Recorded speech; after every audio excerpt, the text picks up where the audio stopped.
আজকে ছিল আমাদের হেয়ারস্টাইল ক্লাসের টিচার্স ডে সেলিব্রেশন। তাই সকাল সকাল বেরিয়ে পড়েছি রেডি হয়েই ক্লাসের জন্য।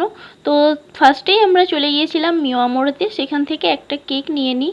তো ফার্স্টে তো আমরা ডিসাইডই করতে পারছিলাম না যে কোন কেকটা নেব। তো ফাইনালি সবাই মিলে এই কেকটা পছন্দ হয়, তো এই কেকটাই আমরা নিয়ে নিই।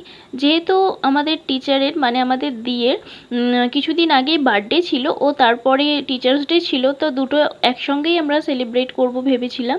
তো দেখো এখানে আমাদের কেক নেওয়া হয়ে গেছে। তো চলো এবার আমরা চলে যাই দিয়ের স্টুডিওতে, ওখানে কিছু বেলুন দিয়ে একটু ডেকোরেশন করব, তারপর কেকটাকেও রেডি করে তারপর দিকে ডাকবো। দি মানে আমরা ম্যাডামকে দি বলি। তো তারপর দেখো সব কিছু রেডি, এবার শুধু দিয়ের আসার অপেক্ষা। তো দি চলে এসছে, তো দিকে আমরা একটা কার্ড দিই ফার্স্টে। তো সেই কার্ডটা দি পড়ছিল, দিয়ের খুব পছন্দ হয়েছে। তারপর আমরা কেক কাটিং স্টার্ট করি। তো তারপর দি কেকটা কাটিং করে। তো আমরা টিচার্স ডে এর সঙ্গে যেহেতু বার্থডেও সেলিব্রেট করছিলাম, তাই আমরা সবাই হ্যাপি বার্থডেই বলছিলাম দিকে। তো কেক কাটা কমপ্লিট হয়ে যাবার পর আমরা সবাই দিদিকে কেক খাইয়ে দিই। দিদি ভীষণ হ্যাপি হয় আমাদের এই সেলিব্রেশনের জন্য। তারপর আমরা দিদিকে একটা গিফটও দিই। তো তোমরা দেখো দিদিকে আমরা কি গিফট করলাম।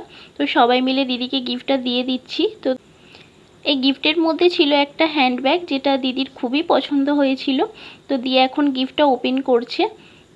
তো দেখো দি গিফটটা পেয়ে ভীষণ হ্যাপি হয়। তো দিদি তো ব্যাগটা কাঁধে নিয়ে একদম পোজ দিয়ে 2-4টে ছবিও তুলে নেয়, দিয়ের এতটাই পছন্দ হয়েছিল।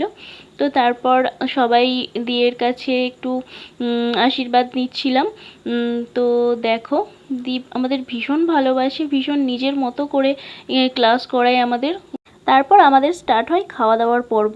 তো কেকটা কেটে সবাই মিলে আমরা ভাগ করে নিচ্ছিলাম। আর দিয়ে এখানে দেখো কার্ডটা পড়ছে। তারপর দিয়ে আমাদের জন্য এরকম বিরিয়ানি নিয়ে আসে, যেটা আমরা সবাই মিলে বসে খুব মজা করে খাই। আর খুব গল্প করি দিয়ের সাথে, অনেকটা ভালো টাইম কাটাই।